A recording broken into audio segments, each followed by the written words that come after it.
Si tu me suis déjà, tu sais que je suis un investisseur en ETF actif. Ça veut dire que j'aime bien collectionner les ETF. J'en ai une quinzaine en portefeuille. J'ai un petit peu de tout, de l'or, de l'argent, différents placements, des fois des ETF hauts, des ETF thématiques, etc. Je trouve que c'est vachement intéressant parce qu'on peut toucher à plein de secteurs en même temps.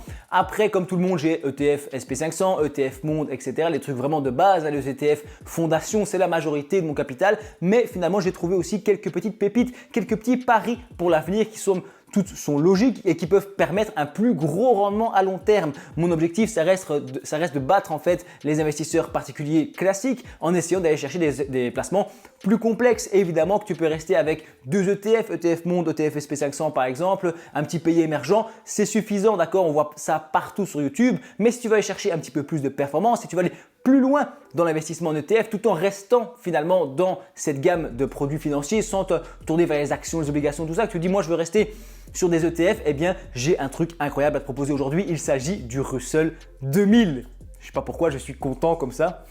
Le Russell 2000, c'est un indice américain qui rassemble les 2000 plus petites capitalisations sur la bourse américaine. Alors ça change parce que d'habitude on est vraiment sur les SP500 etc. où on vise les grosses capitalisations et j'ai fait plusieurs vidéos là-dessus en disant que moi j'étais pas toujours très fan parce que tout le monde engraisse entre guillemets les géants de la bourse, d'accord, les Apple, Nvidia, Amazon, Tesla, Microsoft etc. On leur donne le maximum et on délaisse complètement les petites entreprises qui sont sur le côté. Alors que finalement ceux qui ont le plus gros potentiel, ce sont les petites capitalisations. Le problème c'est qu'en action individuelle, commencer à acheter des petites actions, moi ça me fait un petit peu peur d'aller chercher des petits projets, de faire plein de recherches. Donc je me dis pourquoi ne pas prendre un lot de petites actions, de petites entreprises en bourse en espérant que dans le tas il y en a qui vont exploser. Le danger évidemment c'est qu'il y en a qui vont pas fonctionner, donc il faut voir, on va regarder ensemble si ça vaut vraiment le coup ou pas. De manière générale on reste quand même diversifié, c'est l'un des avantages du Russell 2000, c'est qu'on a 2000 entreprises ou en tout cas un petit peu moins. Et on réduit le risque de dépendre d'un seul secteur ou d'une seule entreprise. Ici, il y en a quand même des milliers, donc ça veut dire qu'on a des entreprises dans tout plein de secteurs différents et on n'est pas dépendant d'une seule technologie ou d'un seul secteur.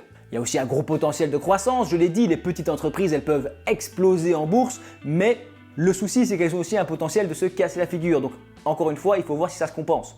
Après, dans les défauts, tu l'as compris, il y a un problème de volatilité. Ces indices-là, type Russell 2000, peuvent avoir une beaucoup plus grosse volatilité, monter, descendre. Il y a des plus gros risques de faillite pour les petites entreprises, évidemment. Il y a des plus grosses chances de gains énormes aussi. Donc en fait, c'est un placement qui est un peu plus risqué que d'habitude. C'est pour ça que j'affiche toujours mes petits disclaimers. Ils sont tous en description, il faut aller lire tout ça, puisque c'est assez dangereux finalement d'investir sur le Russell 2000. Mais perso, je pense allouer une petite partie de mon capital, un petit quelque chose. Moi, je mets des petites billes à gauche, à droite comme ça. J'aime bien m'analyser et m'intéresser à différents placements comme ça. Mais bon, on va voir pour prendre des décisions en fin de vidéo. On se retrouve sur mon écran où on va pouvoir aller vérifier ces placements. J'en ai préparé deux, d'accord, c'est les deux plus gros Russell 2000 qui existent en termes d'ETF. Le premier, on va le rechercher via un code ISIN, ce code que je vais te mettre en description, ok.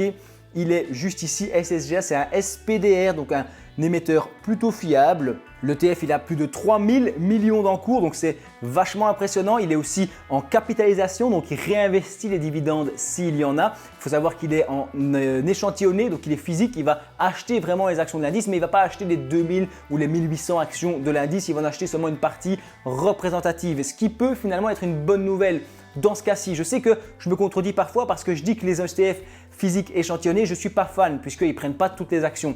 Ici, pour un Russell, ça m'intéresse dans le sens où s'il élimine une partie des petites entreprises qui sont encore très touchy, très sur le fil du rasoir, tu vois, eh bien ça m'arrange et il garde en fait le haut du panier du Russell. Donc, il va garder celles qui sont déjà sur la bonne voie pour cartonner. Je ne sais pas si c'est très clair mon explication. Bref, ETF physique échantillonné avec 0,30 de frais. Donc là, on est moyen. Il y a des ETF qui sont entre 0,10 et 0,50. Donc 0,30, c'est moyen. C'est un peu plus cher que certains trucs qu'on peut trouver, mais ça reste très correct, hein, d'accord, c'est ridicule par rapport à des frais sur les fonds bancaires et tout ça qu'on a connu. Donc ça reste honnête. Moi en tout cas, pour un petit placement où je vais mettre une petite portion de capital, ça ne me dérange pas 0,30. Encore une fois, il y a d'autres ETF. Moi, je vais t'en présenter deux, il y en a d'autres, mais c'est les deux plus gros qui existent sur le Russell. Graphiquement, on peut observer que sur 5 ans, on va se mettre sur plus loin ou sur 1 an minimum. On peut voir ici qu'on a une belle remontée, d'accord? On a une belle remontée au niveau du graphique. On était en 2023, il y a 1 an, à 46 et on est monté à 65. Donc ça fait quand même une belle augmentation. Après, la bourse a beaucoup monté de manière générale, d'accord, depuis quand même quelques mois. Si je vais sur plus long terme, là c'est plus fâcheux parce que tu peux voir que en 2021, on était dans les 60, on a chuté en 2022-2023. Évidemment, les petites capitalisations, les petites entreprises comme ça, elles ont eu beaucoup de difficultés pendant 2022-2023 qui étaient des années difficiles pour la bourse et donc forcément, elles ont connu des diminutions. Il y a eu de bons spots d'achat puisque grosse volatilité dit aussi bon timing de marché, spot d'achat intéressant. Après, timer le marché, c'est dangereux, il faut être un investisseur actif, d'accord, il faut prendre des décisions, etc. C'est plus lourd de conséquences, mais tu pouvais imaginer ici d'acheter là. Moi, évidemment, je ne l'ai pas fait hein, puisque je m'y intéresse trop tard, mais pourquoi pas ouvrir une position et attendre aussi des fluctuations, c'est possible. Hein.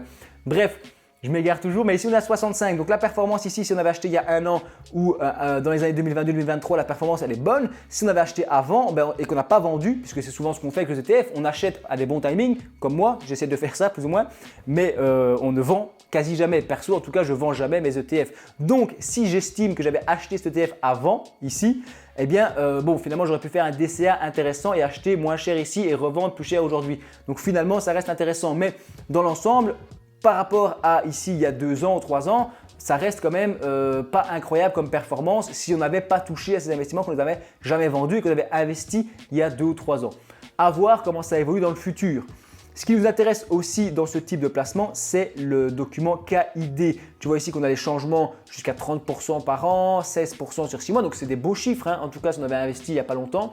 Basé sur ChatGPT, on me propose d'autres titres qui pourraient m'intéresser dans ce style-là. Mais bon, on ne va pas s'écarter du sujet. Et ce qui nous intéresse, c'est le document d'information clé KID. On est sur un ETF SPDR, d'accord, Russell 2000 avec un risque 5 sur une échelle de 1 à 7. Donc ça veut dire qu'on est un peu plus risqué qu'un ETF Monde ou un ETF SP500 qui sont notés généralement à 4. En dessous, on voit que sur 5 ans, c'est cette colonne-là, on peut avoir avec 10 000 $ investis jusqu'à 22 000. On pourrait doubler raisonnablement notre investissement. On pourrait aussi quasi tout perdre, il nous resterait 500 $. Donc ça, en fait, c'est des simulations basées sur des scénarios passés en ici 2020-2024, des scénarios favorable entre 2016 et 2021, il y a eu des meilleurs scénarios pour ce type d'entreprise. Encore une fois, ici, ça diversifie, on change. Au lieu de prendre les grosses entreprises, on prend les petites entreprises américaines. Ça peut avoir du sens. Encore une fois, il faut prendre ses propres décisions, mais ça peut être intéressant.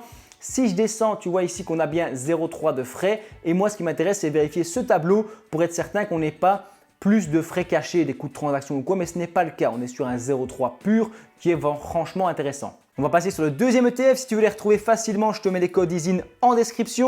Bref, graphiquement, on retrouve le même genre sur un an. Ici, on voit que le Russell 2000 de ce Xtrackers, ce deuxième ETF qui est un peu moins gros que le premier, on a le même genre de graphique sur un an. Sur 5 ans, même chose. On avait des pics ici en haut. On a eu des diminutions en 2022-2023 et une remontée ici en 2024. Donc, rien de spécial. Ce qui nous intéresse, ce sera d'aller voir le document clé. On a un petit peu moins de performance. Après, ce qu'il faut savoir aussi, c'est que cet ETF, il a un peu moins de positions, 1400 positions en portefeuille comparé dans l'indice plutôt, comparé au Russell d'avant qui avait 1800 positions. Ici, on a aussi un peu moins de performance. Tu peux le voir, 22-30% sur l'année. On a également une capitalisation des dividendes et surtout une réplication physique complète. Ça veut dire qu'ici, il achète réellement les actions. Donc, la stratégie est un peu différente. Il va chercher aussi les petits projets qui étaient loin derrière. Ces projets loin derrière, s'ils montent, ça peut vraiment faire exploser l'indice. Le problème, c'est que ces petits projets derrière, ils risquent aussi d'échouer. Et donc, encore une fois, c'est une balance entre les deux. C'est un placement un peu différent, les small caps américaines, mais ça peut avoir du sens. Encore une fois, tout est question de stratégie. Si on descend, on peut aller récupérer notre petit KID. On est donc chez Xtrackers, un autre émetteur d'ETF bien connu, d'accord, qui nous propose ici un autre produit Russell 2000 UCITS. Donc, il est régulé, il est surveillé. Le code ISIN, je te le mets en description. On est sur un risque 5 sur une échelle de 1 à 7. Donc, c'est comme le premier indice. Ensuite, on va voir ici qu'on a un scénario entre 300 et 22 000 $ pour 10 000 $ investis sur 5 ans, basé encore une fois sur des scénarios qui ont déjà eu lieu par le passé. Ça reste des prédictions évidemment, mais c'est à prendre avec des pincettes, mais ça reste vachement intéressant pour se faire une idée de ce qu'on peut imaginer comme rendement sur ce type de placement. Après, ça reste la même chose que le premier encore une fois. Au niveau des frais, on est à 0,3, on nous dit 33 $, donc ça fait 0,33 en fait, n'est-ce pas? Tu vois, il faut toujours aller vérifier ces petits documents ou alors s'abonner à la chaîne pour ne rien rater. 0,33%, on est un tout petit peu plus cher, mais ça ne se ressortirait pas énormément finalement sur un petit placement comme ça. Je ne dis pas si on parle d'un SP500 ou un ETF Monde où on met un maximum de son placement. Ici, je pense que ça reste raisonnable. Je te propose dans la description et en commentaire épinglé de cette vidéo. Je te dis merci d'avoir regardé ma vidéo jusqu'au bout.